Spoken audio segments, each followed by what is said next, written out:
Hi, Pascal. Good afternoon. Well done. Good evening, rather.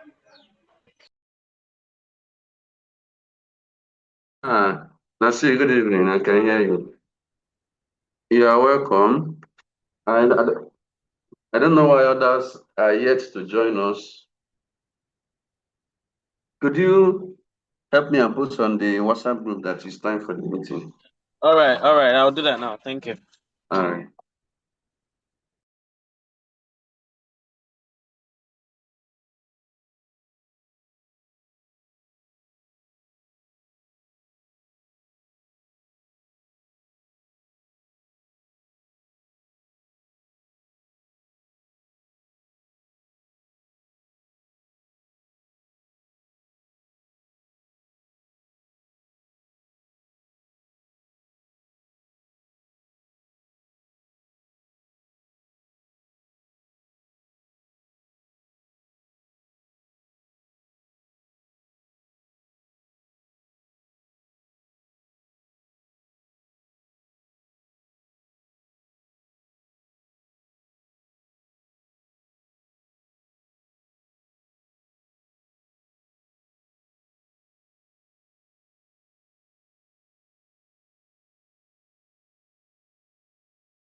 Okay.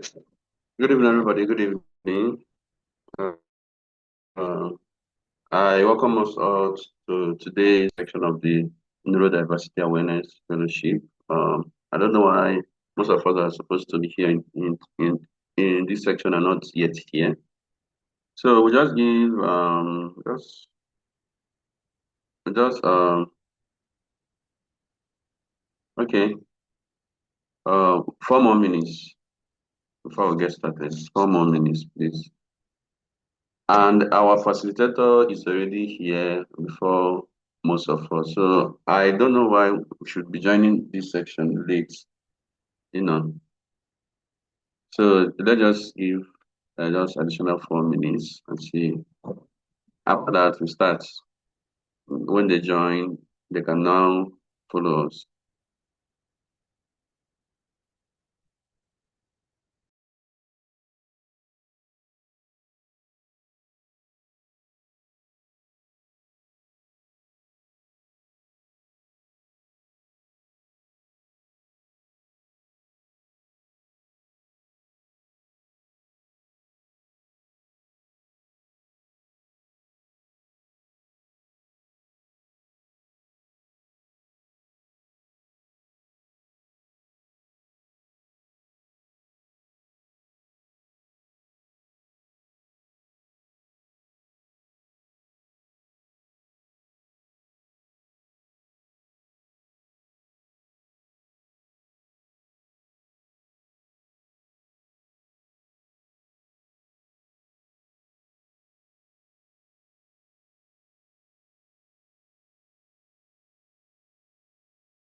Okay.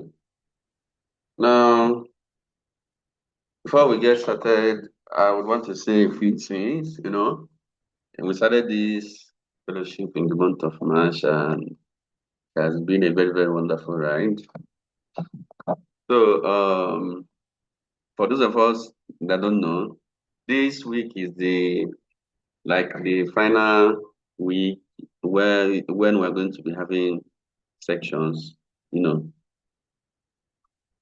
from after this evening section, you now start working on your pets project. Okay, that is the last phase of the fellowship. So I want to say a very big congratulations to all of us that have been consistent.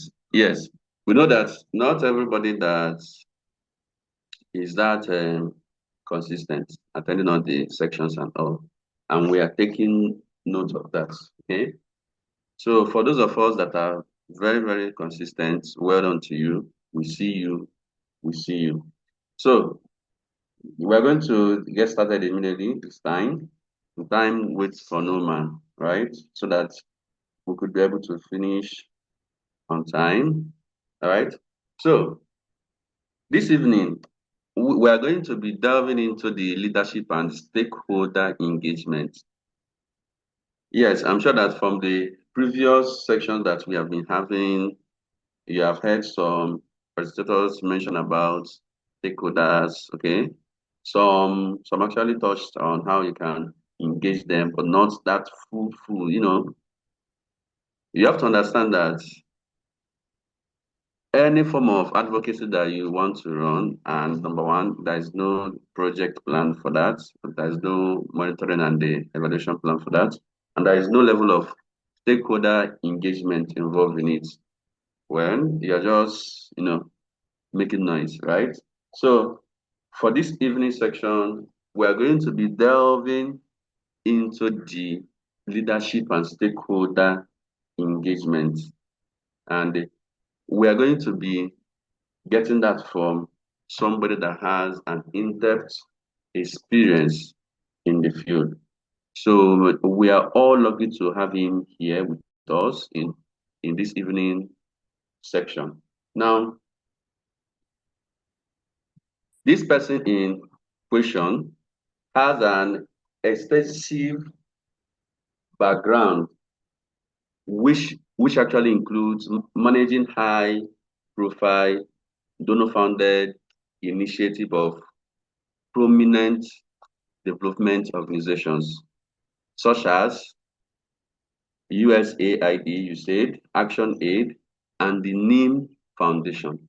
Now, these various organizations that I mentioned are not just anyhow organizations. So it shows you that this particular person in question has experience, and we're so lucky to have him make out time for us to teach us from his abundance of knowledge. So without no further ado, with your favorite emoji, I think we're about 9 here in the meeting for now. With your favorite emoji, let us make welcome to the stage. I'm not seeing your emoji, so with your favorite emoji, let us make welcome to the stage. Let us make welcome to the stage, Mr. Julius. Yes, Mr. Julius. You're welcome, sir. The stage is yours.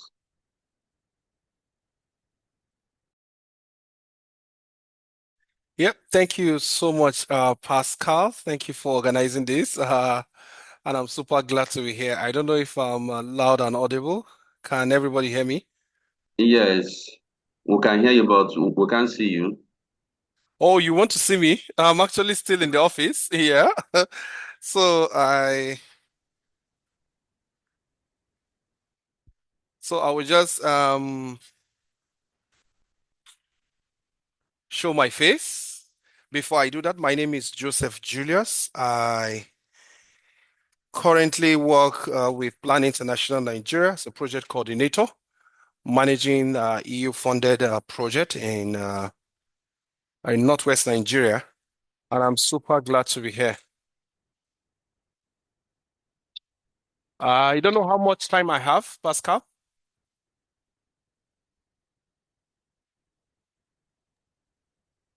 Okay, we have 1 hour, an Oh, hour, great. but then just it's okay, just an hour or some minutes.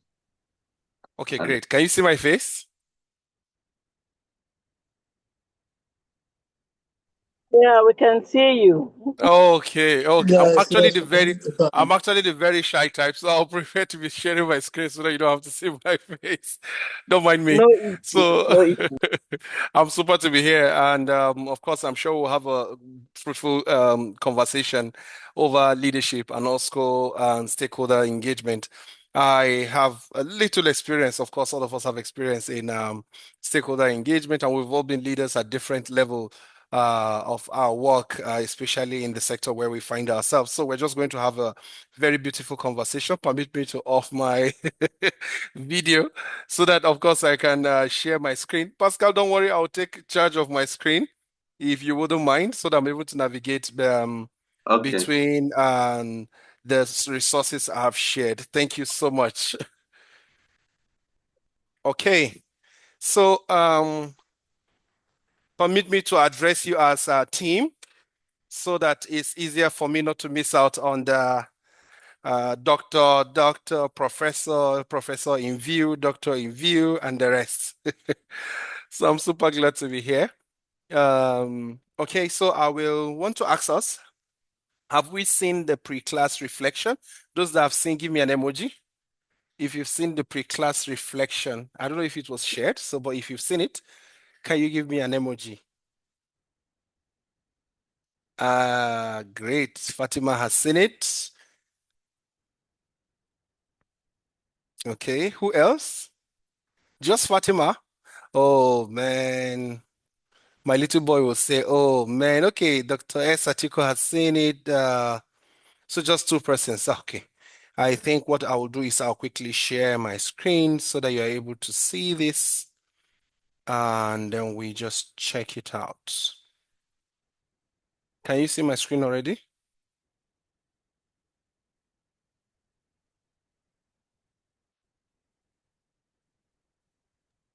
yes, yes, we can see your Okay. screen. All right. So this is the pre-class reflections. I felt it could prepare us for this class. And one of the questions, okay, sorry. Yeah, so one of the questions I posted for us to see, to think about is to describe a time where you must have led, of course, or observed a change or a project that required buy-in from different people. What really happened? I'm sure we've all found ourselves in this kind of beautiful scenario.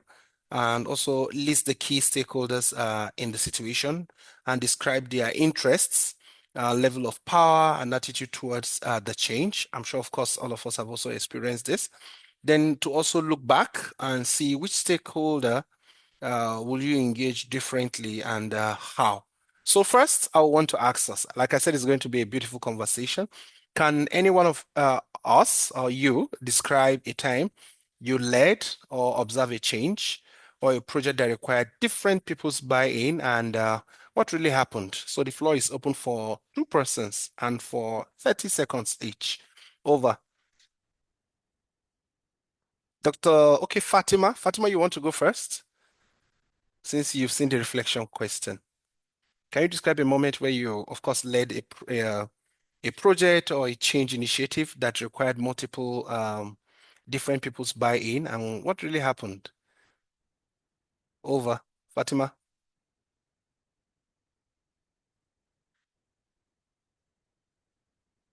Okay, that's it. What you want to go?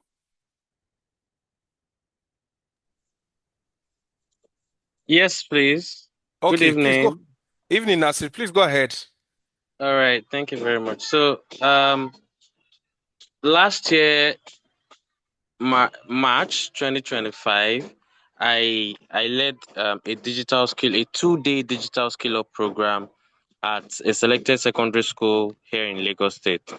and um, the stakeholders that I worked with they were, it wasn't just one person, it wasn't just one organization, and it made me understand, um, how to engage with stakeholders better next time, because we didn't, quite get the kind of um, result that we actually wanted from the stakeholders, right? Mm, mm, Regarding continuous engagement, it was just as if we just engaged with them once, and that was it, right? yeah. Okay.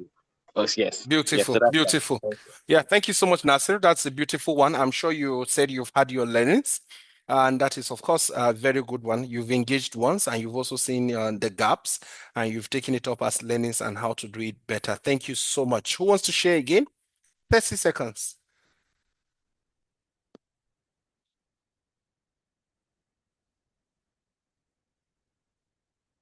Anybody sharing? Okay, I can't actually. All right, let me see who I will call. Faith. Faith, you want to share a scenario with us? Or Philip?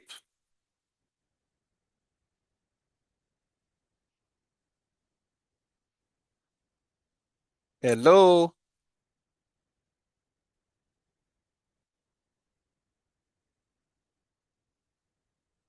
All right, is Rebecca there? No, Okay, I Faith, don't go have ahead. anyone. No, I don't have Yeah. anyone. I don't have anyone. Okay. Okay, Faith. Fatima.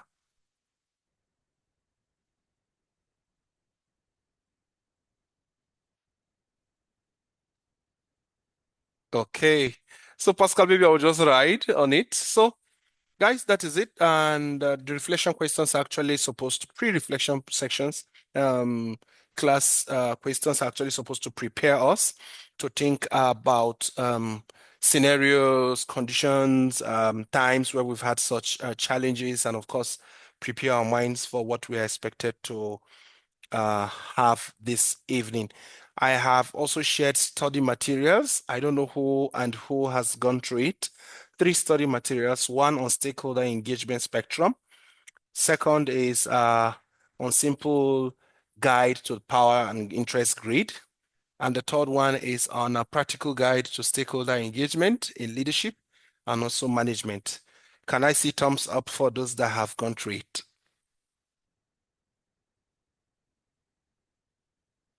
Can I say emojis? If you know and you know that you've gone through it. Okay. Hello, can you anybody hear me? Oh yes, we can hear you. Yes, please, we can hear you, sir. Okay, I was asking, did you really go through the resources that I developed and shared with you? Yes, sir. Okay, only Nasser is answering. Dr. Tonia, did you go through it? Dr. Tonia said, Reaka is raining cat and dog at my end. I can't hardly hear you. No problem. I think this is recorded and of course you will get it. Dr. S. Atiku, did you go through it?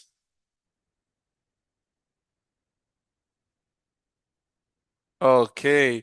I know we are very, very busy people. So I'll just go ahead, deliver, and then we make good progress. Uh, so I will go through the documents I've shared so that we also appreciate the resources. I will start with the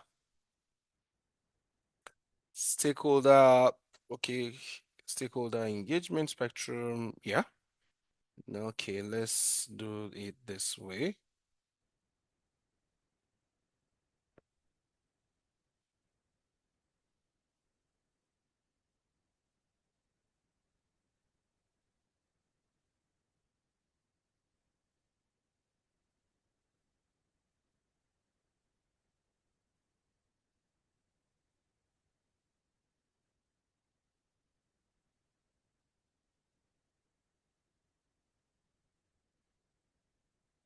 Okay, so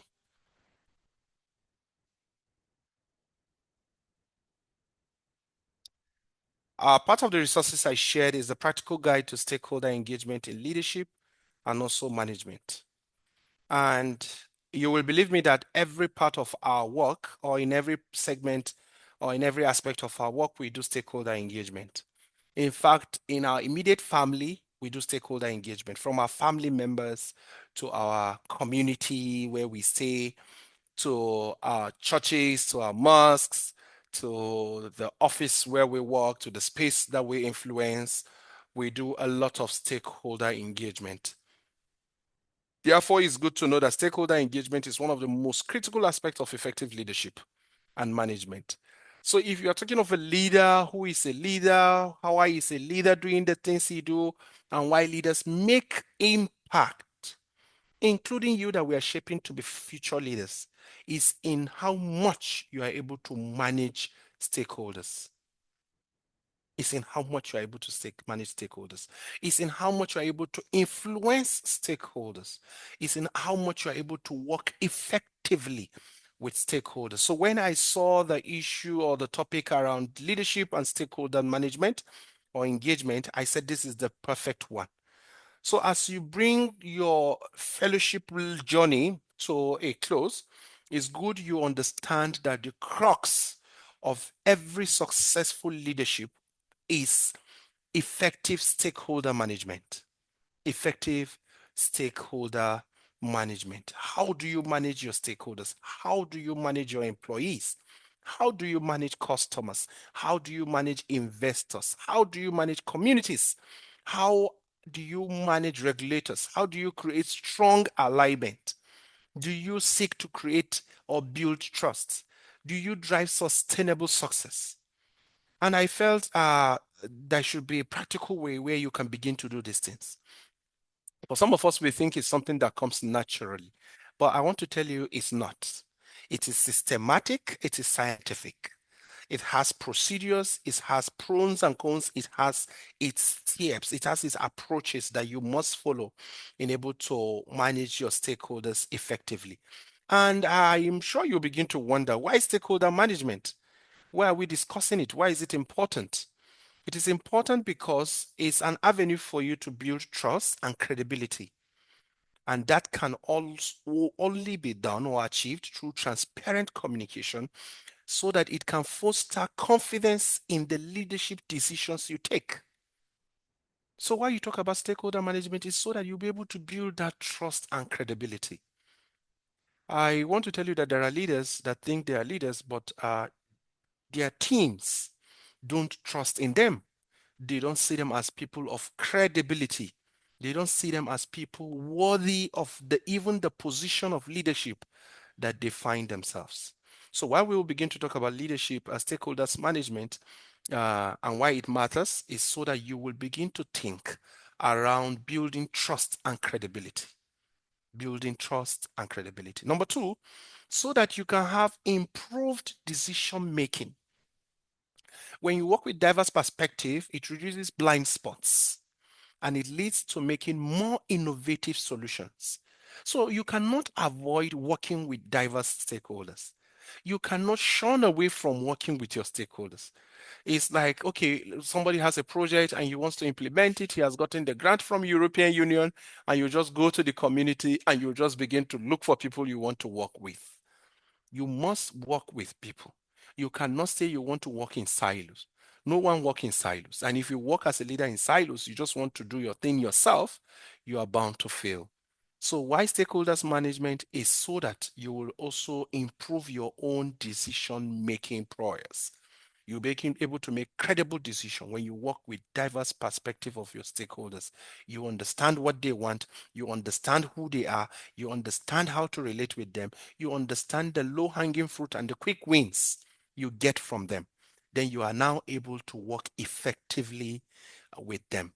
Number three, why you should think about stakeholder engagement and why it matters, it is to ensure sustainability. Long-term successes depends on how you are balancing, or your organization is balancing its goals with the stakeholders' needs. Most of the times, we see stakeholders as those at the mercy of what we offer. But I tell you, they are not at the mercy of what you offer. They are at the mercy of the sustainability you desire. You are at the mercy of the sustainability you desire. So whatever you are bringing on board and it doesn't have sustainability in view, I tell you, you are just working and wasting your time, except if you don't want to leave the impact or you don't want to achieve the goal of that project or that engagement. So why you have to focus on our session today even the more on stakeholder management is so that you will understand that sustainability can only be in view if you work well with your stakeholders, and it reduces risk. Early engagement helps you identify potential conflict and mitigation resistance, and you mitigate resistance.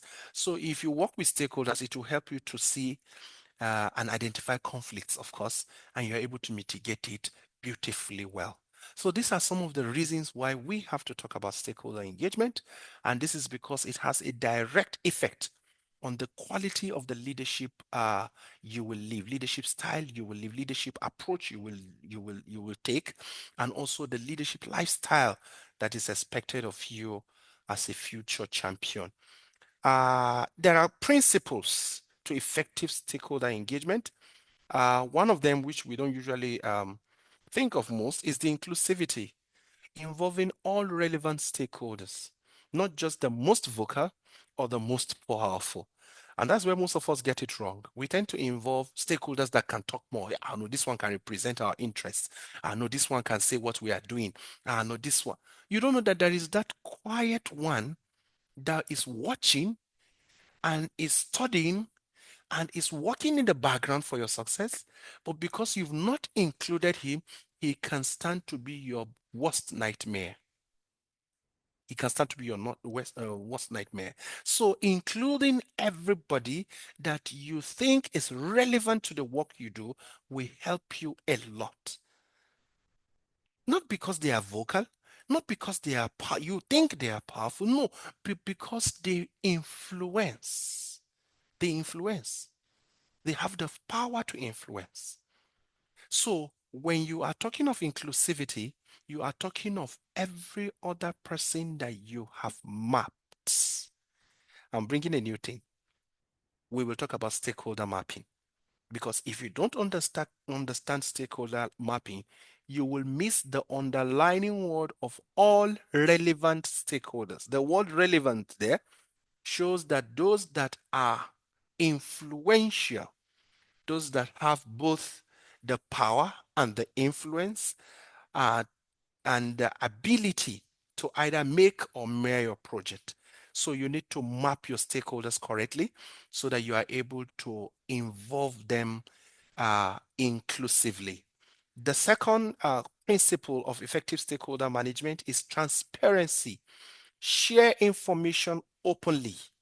I had an event scenario a few weeks back, and an officer in an organization was meant to carry out a task, and he called those that he think are powerful and vocal, and he shared information with them, and he didn't share with the other people that are involved.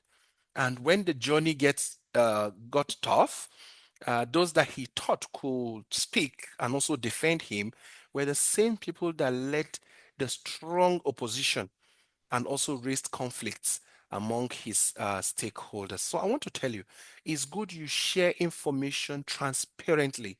It's good you are open. It's good you also include the challenges. Let everybody know that this is the issue at hand.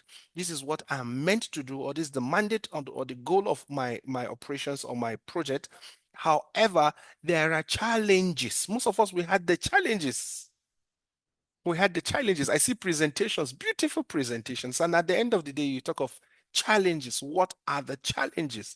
And nobody will just see one or two challenges there so that they will not say you are doing badly. But I want to tell you, in stakeholder management, you have to be transparent. Share the information openly, including challenges and trade-offs.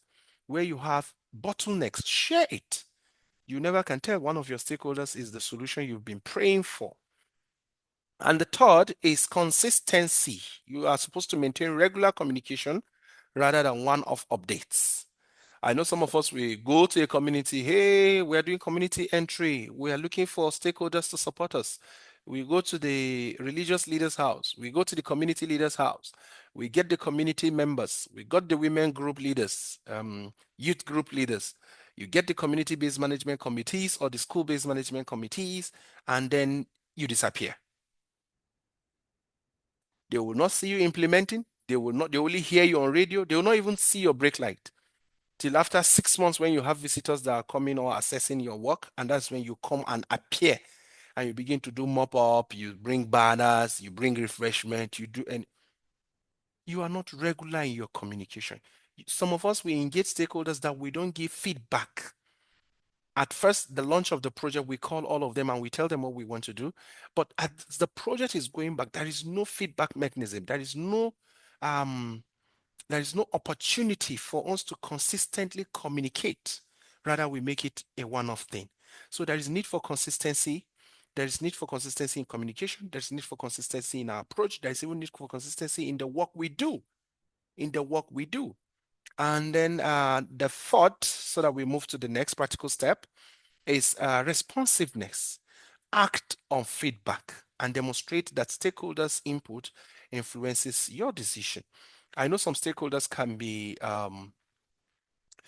be so ambitious in their requests, can have requests that, of course, are not within your project scope and mandate. However, as a stakeholder or as a leader, you are supposed to give them the feedback. So have an open session with them where you give them the feedback. If you need to re-clarify, re-explain, re-emphasize the aim and objective of your project or your engagement with them, do it. Don't say, they are aware. No, they are aware, but they might have misconceptions. They might have been informed. So it's an opportunity, or always create an opportunity for you to give feedback and then demonstrate that their decisions or inputs are also valid. So a stakeholder cannot be giving you input and you shut him up, or you move on, or you say, we'll listen to this later. No. As an effective stakeholder manager, as a leader, you are supposed to be responsive. Let's know that these feedbacks are received. Let's also hear a feedback from the feedback you've received. So it has to be a two-way thing. It has to be a two-way thing. You have to hear feedback. You also have to give feedback so that they know that you value their contributions and their support for your project. Next will be practical steps for leadership and managers, or leaders and managers. Like I said, now that you know that it is important for you to focus on effective stakeholder management, we've also seen the principle of effective stakeholder management. There are practical steps you should have. There are practical steps that should be part of your life, part of your part of your policy, part of your way of life as a leader. It should be part of your skills. It should be part of your thoughts. It should be part of your memorandum of operation. One, identify the stakeholders. That's stakeholder identification. You should identify who are the stakeholders. Who are the stakeholders? Map out internally. Now, the stakeholders are classified into two, basically. We have those that are internally, that's those that belong to your team, and those that are external. And let me tell you, sometimes as leaders, we don't even look at our own team as our stakeholders. As a leader, you should know that your team members are your number one stakeholders. Yes. You think stakeholders are those from outside? No.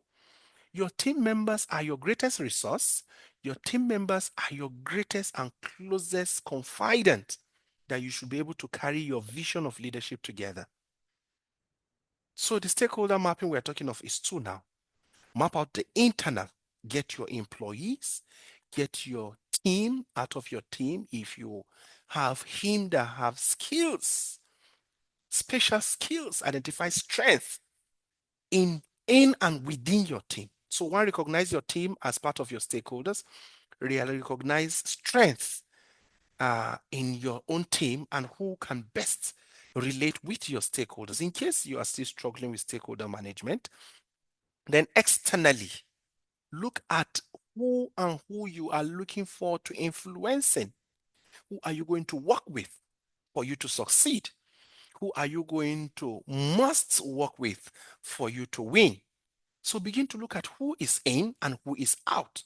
This is the basics for stakeholder mapping. You're already looking at inwardly what are the potentials you have. Who are your collaborators? Who are those that are with you? Who are those that will work with you? And you see leaders mistreating or maltreating or not valuing those that they work with. That is a strong problem and it's a red flag. And I hope we don't have those set of leaders here. If you are a leader and if you must be a good leader, don't look out and glorify those out. Look inwardly and build your team and work with your team and value your team. Value your team. Look at them as your first resource, first and most important resource before you begin to look at how you influence external stakeholders like your customers, your suppliers, your community groups, your village savings groups, your CBMC, your teachers, and whoever you're going to work with. And then prioritize it based on influence, interest, and impact. So when you have your stakeholders internally, who is most influential? Who is having the interest of what you want to achieve at heart? What impact will that person drive for you? And the same thing with the external. Who is the external stakeholder that has the power to influence your project, either positively or negatively? Yeah, I know you didn't see that coming. So it's either positively or negatively. So you don't do positive stakeholder mapping, or you put at it who are your collaborators. You also look at who are your resistance. Who are your resistance? So you also look at who are your resistance, who will form the resistance against what you are bringing or what influence you want to make. So you look at those that have the interests of what you are bringing at heart or those that don't have interest of what you are bringing at heart. Then you look at the impact that they will make. For the person that doesn't have your interest at heart, how will he influence other people against you? You map it out. For him that has interest of what you have at heart, how will he impact his interest, his influence, impact what you are bringing positively? So if you have these two mapping done, internally consider all these things, externally weigh them on each of this scale of influence, interest, and impact. Call them the triple I constraints. Constraints. Yeah, if strings, I mean, if you are able to put them on this scale, then you are able to effectively map them and know how to work with them. And this leads us to the second part of number 2, second part of this practical step, which is understanding their needs. Understand their needs. If it's your internal guys, understand, are they motivated to work? Do they have capacity to deliver the task? Do they have the zeal to do the job? Are they influential enough to do it? So understand their needs. What are their needs? The same thing with your external collaborators or stakeholders. And of course, those that are against you. What are their needs? What do they want? How do they want it done? You see, at this point, you're already beginning to take feedbacks. The feedback we set up. What are their needs? What are their focus? What are their interests? And you can only questions through one-on-one interviews. We call them key informant interviews. Through ways. You can also conduct town hall meetings, and you can also have one-on-one consultation at different levels with the stakeholders. And of course, this will give you an idea of what their needs are. You can also use the stakeholder analysis tool, which I will also share with you, or I've also shared with you. I doubt if you've looked at it. It's called the Power Interest Grid, and it will help you to map out your stakeholders based on their power and interest. Who has the highest power? What is his interest? Is he having a high power? And how do I keep those with high power and high interest? Those with high power but have low interest in what we are doing, and those with low power but have high interest with what we are doing, and those with low power and low interest in what we are doing. Then the next practical step is to develop an engagement strategy. You have to develop an engagement strategy, and that's exactly what I'm telling you. You have to do the power analysis. We call it the power interest analysis or the power interest grid, which will help you. I will not go to that. I have attached it as a study guide or a study material. I will just run through it here, and I'm sure you will have a brief understanding. But if you refer to the document I've shared, you will see it. This is because of the limited time we have. So on the power interest grid, it's a practical tool for categorizing stakeholders based on two dimensions. One, the power they possess, and two, the interest. And there are four categories. One is the high power, high interest. So on the high power, high interest, these are stakeholders that can strongly influence success. Example of those stakeholders are of course, our executives, our key inventors, our regulators, our religious leaders, because they have high power and of course they have high interest in what we are doing. We have the government, even though now we see government with high power and low interest. However, the first category is those with high power and high interest. And the approach best because they are decision makers, is to involve them in decision making, maintain a regular update with them, relationship with them, build strong relationship with them. Now, one, I said provide them periodic updates because they are decision makers. They can make or marry a project. Then make sure you address concerns. No, sorry, you maintain regular updates with them. You involve them in decision making, and then you build strong relationship with them. There are people you don't joke with them.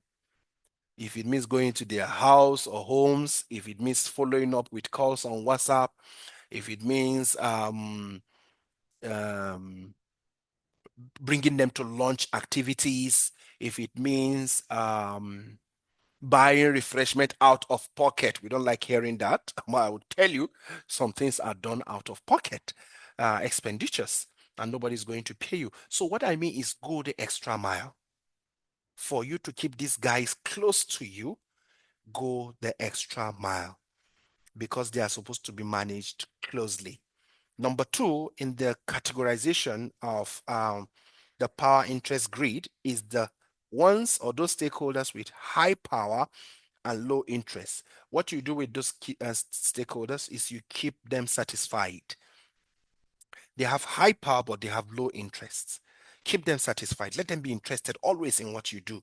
And make sure that they have the authority, seemingly, but of course, you know that they may not be deeply engaged. So these are people with the authority, but they may not be deeply engaged in what you are doing. We have them like the governors, like the deputy governors, the commissioners, those high-level guys. Yeah, they will be interested, but it might just be one director that is moving it with you in their place. So they have high power, but they have low interest with what we do. Some of them also are board members, government agencies, like I've said, senior sponsors. The approach there best is to provide periodic updates, then address concerns proactively because they have high power. They will raise concerns. Don't shun it. What you are supposed to do is to address those concerns immediately, but avoid overwhelming them with details. Those people, they are not interested in what you are doing. They don't want to know the details. They just want to hear updates and just know that they are still in charge or they have the power over you. However, you don't have to bug them with so much information. Yes.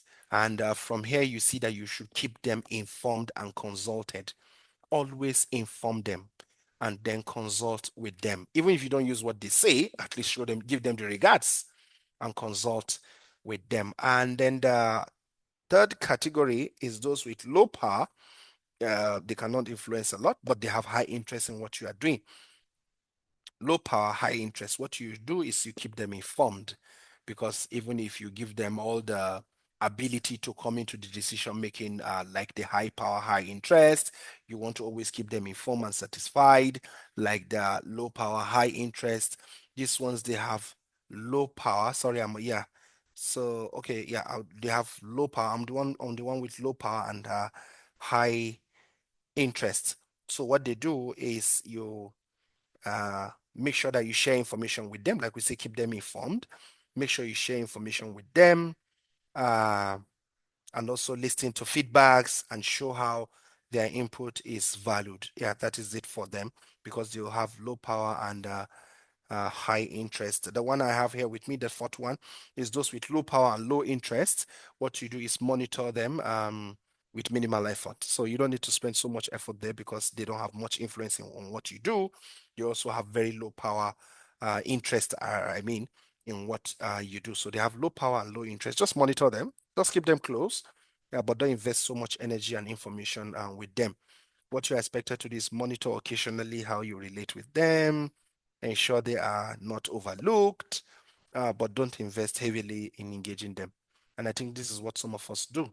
Those that we should engage heavily in investing, resource-wise, time-wise, information-wise, we turn the tables and we end up investing with those with low power and low interest, or low power and high interest. So this will help us a lot to know where we categorize our stakeholders before we engage them. Then practical step number 4, communicate effectively. It's good to have clear, tailored communication style. Of course, make it formal. So you need formal reports. You also need interactive sessions. You also need feedback sessions, and the channels must be open. Always make sure you meet with them. If there are newsletters you need to share with them, share with them. If there are media, social media posts that you need to tag them, share social media posts, and of course, do your town hall meetings. That will help you a lot. Number 5, on some practical step, I've said this, I will not spend much time, is building relationship. Make sure you show empathy and respect. Some of us are not respectful, sorry, but it's good that you show empathy and you also show respect to your stakeholders. They love that. They want to see that they are honored. They want to see that they are respected. Then recognize contributions and celebrate shared successes. Make sure you recognize their contributions, and when they do well, make them champions. For Project Iron, we have champions of change, an initiative that we've brought. So for those that have really, really tried for us, we make them champions of change. Then the next practical step is to monitor and adopt and track engagement with this through KPIs. Make sure you have scorecards that you're able to get their feedback. Then adjust your strategies based on their feedback and, of course, evolving circumstances. Then common pitfalls to avoid. Ensure you avoid tokenism. Also ensure you avoid over-promising. This has come a long way. I know how we've fought with over-promising, especially when we engage with people that are not very aware or well informed about what the project is all about. You see them promise heaven and earth, and they end up messing up everything for us because they've over-promised and they've made so much commitment that the project cannot satisfy. Then ignoring dissent. It's good that we don't dismiss critical voices instead of addressing their concerns. Most of us, we do that. We dismiss critical voices instead of addressing their concerns. Then we also do oversize fits all communication, failing to adopt messages to different audience. Please, when you have communications you need to pass, don't just send it to everyone. Make sure as a leader you're able to know which one fits which category of your stakeholders. Some those, like we've seen, some those don't need to be boxed with so much details. Some need so much details because they have high power, they also have high interest, and they are key influencers. Takeaway from this: stakeholders engagement is not a checkbox exercise, it's a leadership mindset, I tell you. And effective leaders see stakeholders as parts, and not just part, but partners in shaping the organization's future. So you need to start seeing your stakeholders as those that will shape your organization's future, that those that will shape what you do. Like I said earlier, like those that will drive the sustainability, that after 2-3 years, and they're talking of Punuka Foundation, they're able to say, yeah, we heard of it. We didn't just heard of it, we enjoyed it. We didn't just enjoy, we participated. We didn't just participate, but we led. And that is how it's supposed to be. And of course, by listening to them, involving them, and also responding to them, you will see that managers will be able to build a resilient organization that thrive in complexity.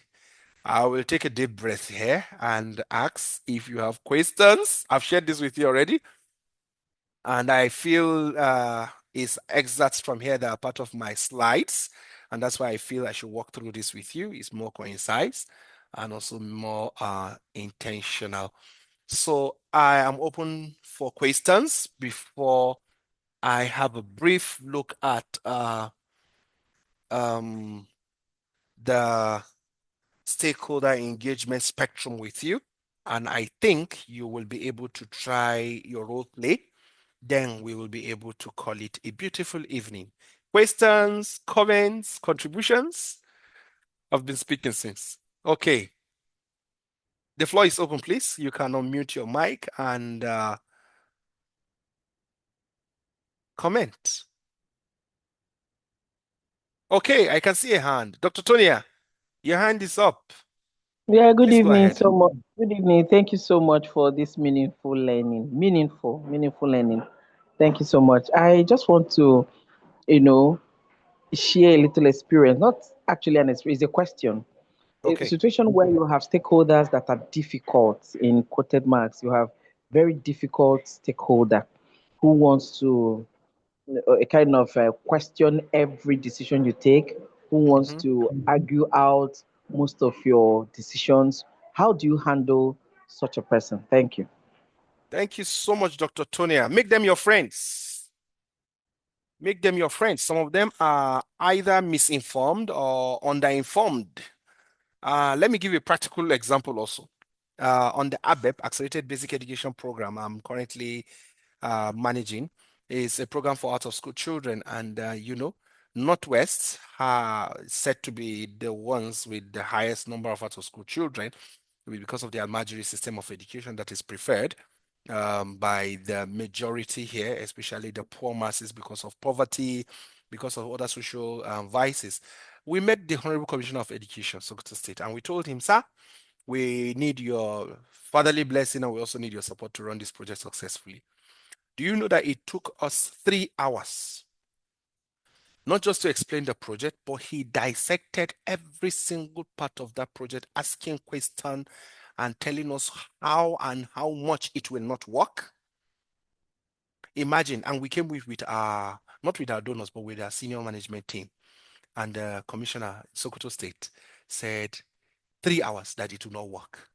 We don't have the numbers. We don't have out-of-school children in Sokoto that are much that you are bringing a project that is targeting 431,000. Where will you get the 431,000? How do you intend to get them? We don't have them. We don't have that problem. The state governor is doing a lot. You know them, politics. And we pleaded with him and everything ended. Then the head of social development program said, Julius, I said, sir, he said, now we know our problem. You see why it's important to, yeah, it's important you know your problem. Do you know it's the first success if you know who is against you? And I think that's what we think is a problem. No, it's not a problem, it's a win. If you know the difficult and the bottlenecks, in itself is a win. So when we got to know that he is our problem, he said, okay, what we'll do is we'll take him off his base. And that's what we don't do. We don't invest in reshaping people's idea. You invest in it, ma. So what you do is you plan strategically. Who is he? What power and what interest does he have? If he has high power and low interest, you have a lot of work to do because he's very influential. The commissioner is very, very influential. So what we did is we took him for an activity in Lagos for 5 days from Sokoto. We invested a lot. I know how we suffered. We took him to Wow. Lagos for 5 days, and there was this ABEP workshop that was held in Lagos, and the Honorable Minister was there, and everybody was there. And we were having a session, and we said, we started the program in Sokoto, and we have the full backing of the Honorable Commissioner. And everybody clapped for him, including the Honorable Minister. And he was kind of, Julius, this is working. Is it the program you started? I said, yes, sir, it's the one we told you about. And you are here. You should say one or two. I tell you, that man rested. I took 1 week informing him of what the project is about, because every single day he was leading sessions to explain to people how the program is, because Sokoto is a model. So he had no option than to learn it. And I tell you, it was beautiful. We invested. So one, Dr. Tonia, keep them close. Don't keep them far. Don't ignore them. Don't keep professional malice with them. You know, there are professional malice when you keep avoiding them. You don't invite them. Sure. So we call it professional malice. You keep avoiding them. You make sure that the invitation doesn't get to them, but keep them close, make relationship, pick their phone contacts, call them, invite them. Sometimes we invite people over lunch. There are several times I invite people over lunch so that we discuss the initiative. There are several times I invite people over dinner so that we discuss some of this initiative out of pocket. Out of pocket, doctor. Sometimes you don't get it official, out of pocket, because if that thing fails, you will be blamed. Thank you. I don't want to speak so much. Keep them close. So much. Keep them as Thank you. friends. Taken. Build Mm-hmm. trust. Keep them informed. Keep them Mm-hmm. informed. Thank you. Over. Thank you so much. You're welcome, ma. Team, questions, contributions?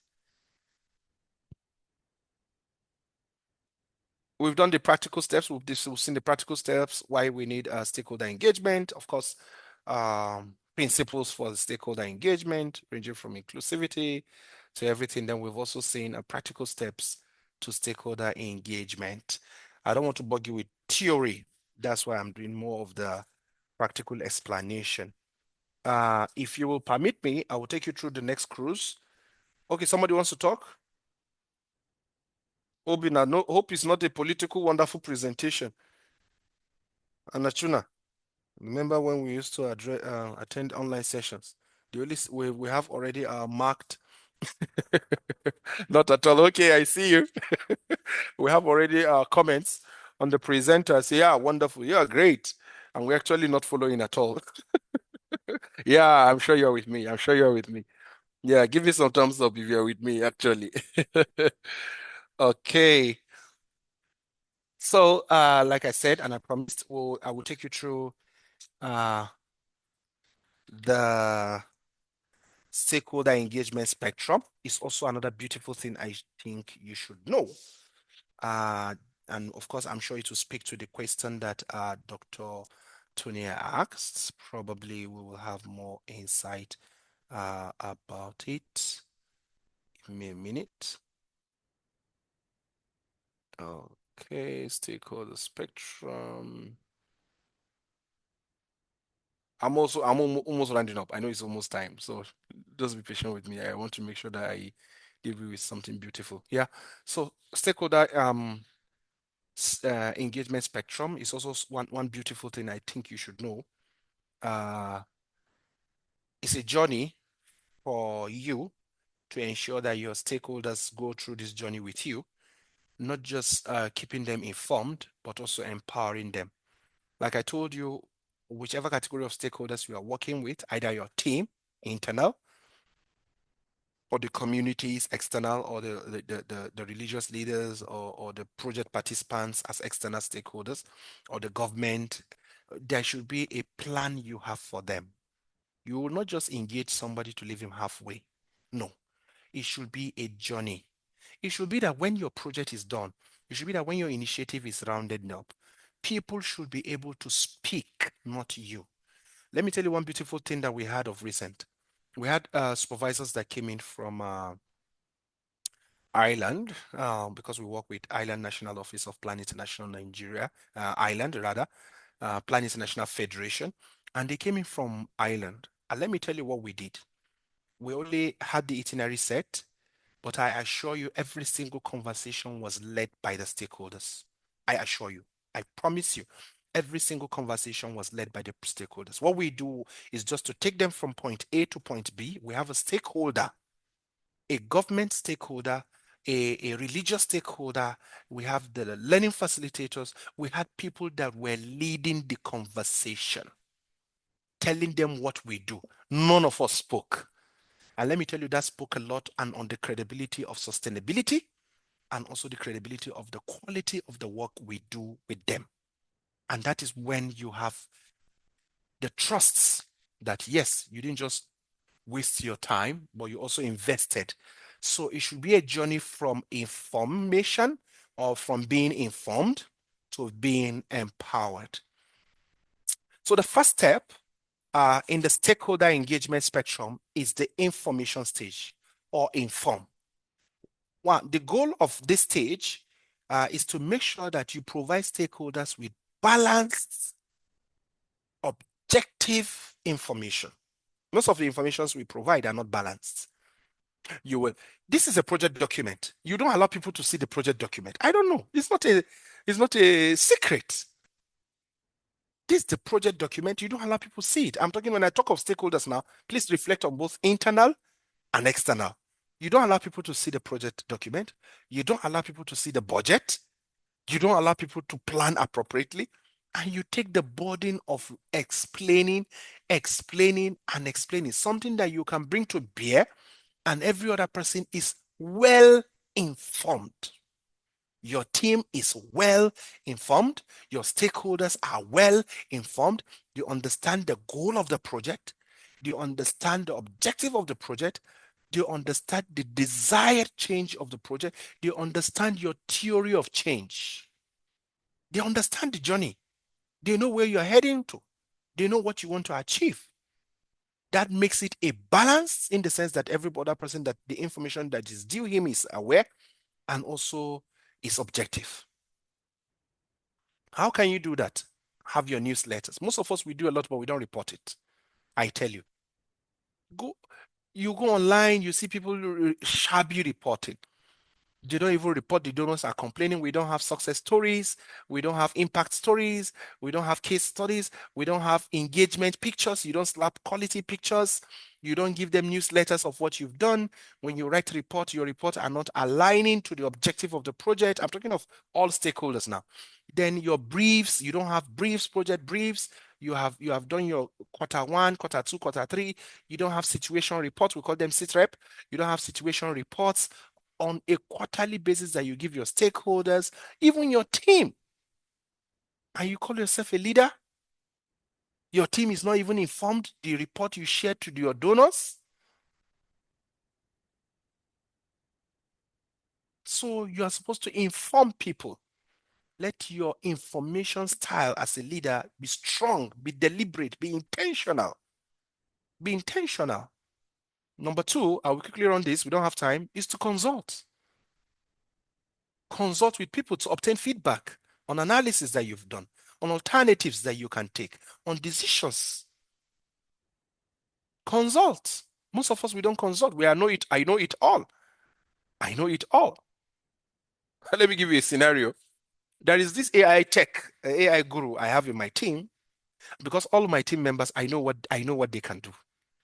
I know them. I've done a power and interest analysis with them. I know what they can do. I know their strengths. I know their weaknesses. I know how the capacity building plan I have for each and every one of them. I'm able to give them the opportunity to operate at their level and also give them new challenges. So his own is AI. If you need anything AI, he will do it. So he's my AI tutor. He's exploring. I'm consulting, I'm consulting, sir. I'm the head here, but he teaches me AI. He shows me the tools to use for which work. Like I tell you, use of AI is not a sin, of course. So, but that's the new thing. You have to learn it. So he's my AI guide. Whatever we need as a project, we need to do it fast and we need to do it well. Sani does not know much. But I tell you that Sani knows a lot. So you see him do a lot of AI interpretations, AI prompt engineering. He can get prompts, he can create prompts, and that is his strength. So consult with the least guy in your office, including your gate man. Consult. Most of us, we don't consult. We underrate people and we don't consult. We don't consult with the boy of the megari or of the village head. You don't consult. I had a scenario the other day. We wanted to see the Commissioner of Education, my very good friend. And I know he's busy because he has been with the governor that morning and he was to leave for the airport that evening. Do you know who called me to tell me his whereabouts? His driver. I wanted to say it's his driver. His driver. It was his driver. His driver called me, Julius, where are you? I said, me at the office, they wait for commissioner, make him call me. Oh. He said, Baba, this guy is living in 1 hour time. Oh. And I had visitors with us. Come and see how we ran. Papa. When he saw me, he said, Julius, what is it?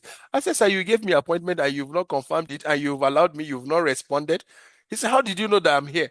In his personal office, oh, his driver. So don't underrate people. Consult. There are so many people that their necks were saved because they consulted with the least person in the community. Consult. Number 3, involve. Work directly with stakeholders to ensure concerns are understood. Most of the times we raise concerns or stakeholders raise concerns and we don't involve them to be sure that their concerns are cleared and understood. Sometimes we don't even understand the concerns. We just keep complaint response boxes, feedback boxes. And the complaint response mechanism is supposed to be a two-way thing.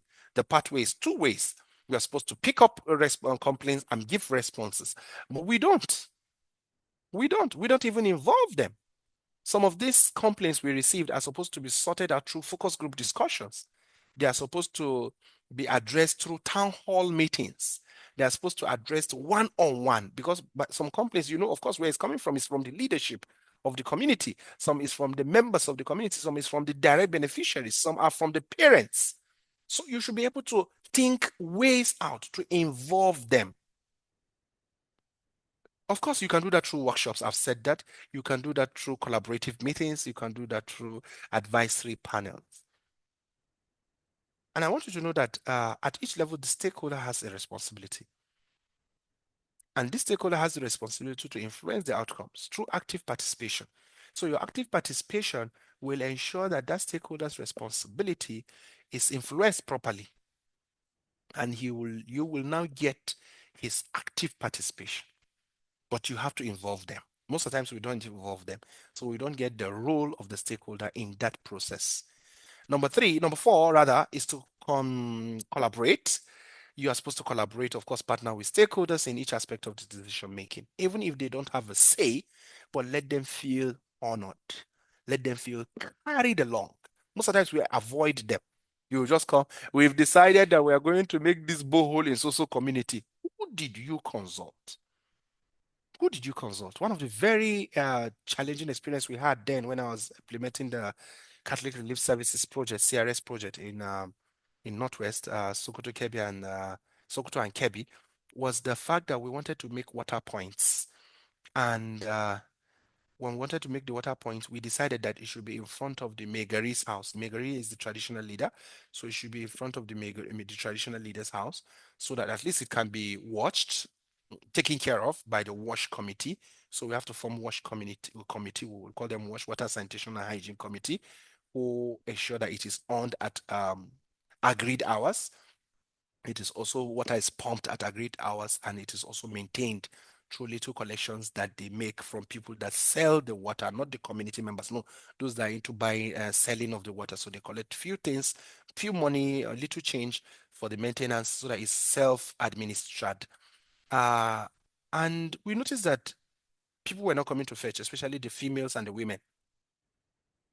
They were not coming to fetch water. They prefer going to the stream, very far, some 2 kilometers from the water point that we dug. And we had FGD, focus group discussion, with young women, adolescents and young women. And they told us, Julius, we are not happy. See, this project is millions of naira. You are the one that say you want it. They say, but you don't ask us where we want it. Can you imagine?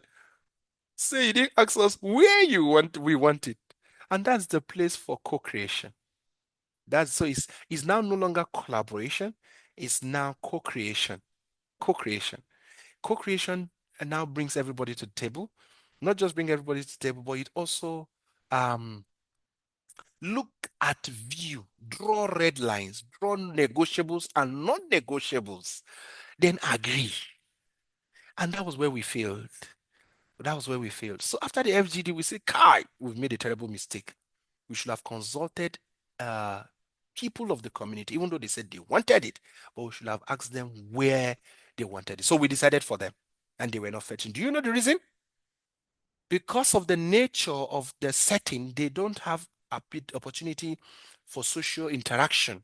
I mean, the women, they are always indoors, they don't meet. So, but when they go in the evening to fetch water, that is the place where they have or they socially interact.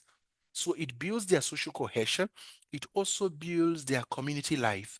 That is where they hear about who is getting married. That's where they hear about what is the color of the anko. That's where they contribute money for social gatherings. That is the avenue they use to gist. That is the avenue even young guys see young ladies that they and approach them for marriage. And and it was wow. We've missed this. So I tell you, you Wow. can just be doing the right thing the wrong way. And it had a lot of social benefits if we had taken it away from the traditional leader's house, in front of his house. And they gave us other reasons. They said, how on earth do you want us to fetch water and get wet in front of men? Because in front of the house, again, the washcom sits there to regulate the fetching of the water. Apart from that, they also have majalisa. You know what is majalisa? They have majalisa. Majalisa is the gathering, evening gathering, or evening or morning or afternoon gathering where men or male gather to gist and also socially interact. So they said that's how they'll be looking at us. I don't want to go into details when we fetch water and get wet. So they gave their own reasons. And of course, it was valid reasons because men don't fetch water in the community as much as women. Adolescent boys play ball and they don't fetch water as much as adolescent girls. So the aim of the whole thing was defeated. And I tell you, it took great justification for us to go a kilometer away to dig another borehole for them. And of course, it ended in praise. Serious. Community. Yeah. So the next on the journey from being informed to consulting, to involving, to collaborating. Remember, put a strike there and say it is co-creating to empowering. So you're supposed to empower your stakeholders. By the time you work with them, they are supposed to be empowered. Place a final decision. So it place a final decision making in their hands. Remember, you're going to finish this project and leave. At some point, begin to make them into committees that makes decision. Begin to make them into supervisors. Begin to employ some members of the community to form monitoring team. Begin to involve them in doing house-to-house campaign. Involve them. There is the project I told you we're implementing. We want to employ people, and they came in, management. Management, we came in with a long criteria. They must have BSc. They must be, apart from having BSc, they must have 5 years teaching experience. They must be able to speak English. These are people in the community. They are going to teach basic literacy and numeracy. They need to have BSc. They came in with a strong criteria. And I told them, I said, you don't want to empower these people. You just want to destroy them. And they said, Julius, give us reasons. I said, work with those in the community. There are secondary graduates that can teach basic literacy and numeracy. And they can even do it in their local language as a medium of communication, more than those you think have BSc and cannot communicate in Hausa language. So we need to look at these criteria, and we had to review it. Started looking for NCE holders. We started bringing the criteria down to those that are within these communities and have this qualification. This is empowerment. There are some of them that have been there and they've not been employed for years, especially females. So we brought down the criteria and we began to employ or engage those that are in the community with this qualifications. At some point, we had to compromise. But I tell you, come and see the fine set of 240 learning facilitators we have. You'll be proud of them.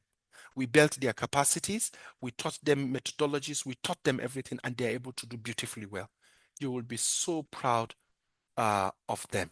And of course, empower them through voting, through delegation of authority, I've said it, through community-led initiatives. And of course, their role is to hold full control over the outcomes. And I tell you, if they should hold full control over the outcomes, then your project or your initiative is sustained. You don't need to pray. You don't need to casual. You don't need to window dress. You don't need to pre-inform. You don't need to follow up. As if I mean follow up to make sure everything is going right in case people come to ask. You don't need to casual. You are on track. If you follow this spectrum from informing from inform to empowerment, and you understand the rudiments, I tell you, it will represent an increasing high level of influence that you have. And of course, it will lead to shared power. The community has power, the stakeholders have power, you also maintain your own power and influence, and everybody is happy. So they are informed and they are empowered. Of course, leaders should choose the right level based on context. I know, based on risk. So you have to also be intelligent and be smart. And of course, the stakeholders' expectations. But I tell you, it's a beautiful thing if you're able to deploy these tools and use them effectively. I don't want to bug you with so much. That's why I didn't go over my slides. I decided to go the practical way. And so I think these tools are best for your learning and your application. I want to round up with the topic of leadership. See, leadership is not about who is taking the front seat. Leadership could be about that quiet guy in your team that does the work. Leadership is not him that is vocal alone. Leadership could be about that guy that delivers the task on time and he doesn't sleep overnight and make sure that it is done. Leadership is not about who makes the presentation. Leadership is about who prepares the presentation. Leadership is not about who even takes the credit. Leadership is about him who feels fulfilled that the job is done. Thank you so much. And that was my time. Over, Pascal. I don't know if there are questions or contributions. Over. Wow, amazing. Wow. Thank you so much, Julius, for this amazing section. It was really impactful. Yes, please let us all go to the chat room and appreciate our facilitator for this wonderful presentation.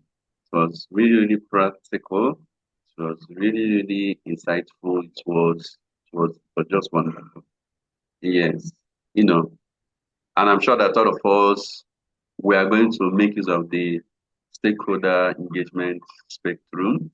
So what that means is this, that if you are here in this meeting and you have not yet gone through all the materials that have been shared on the Google Classroom, you see, you have to go through it because everything that was taught this evening came from those materials, right? So just like you said,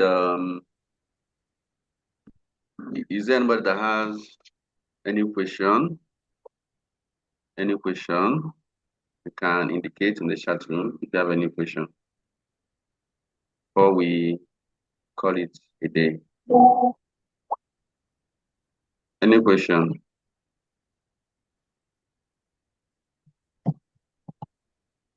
Okay, I guess there's no question. Yes, I believe that the section was very practical. Thank you once again, Julius. Thank you for making out the time out of your busy schedules to help us out.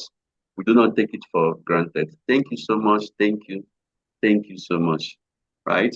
So after now, we're going to send in the feedback form on the Google Classroom. Please make sure that you just spare less than a minute of your time and go through that form and give us your feedback. Also, we will be posting the post section assignments after this class now. It will also be posted, okay? You go through it and do the needful. Now, like I mentioned earlier, this evening is the last live section we'll be having for the Neurodiversity Awareness Fellowship. The next stage is going to be your pet project, right? Remember, like we said earlier, it could be a personal project. You can decide to collaborate with your fellow team member, depending, okay? So remember, it's your choice, but just get it ready, do something impactful. It can be a digital campaign, can be anything at all, right? Okay, so without any further question, any further contribution from anybody, I think, and I know that this evening is a success, right? So thank you so much, guys, for being here with us this evening. Thank you so much, and see you next time.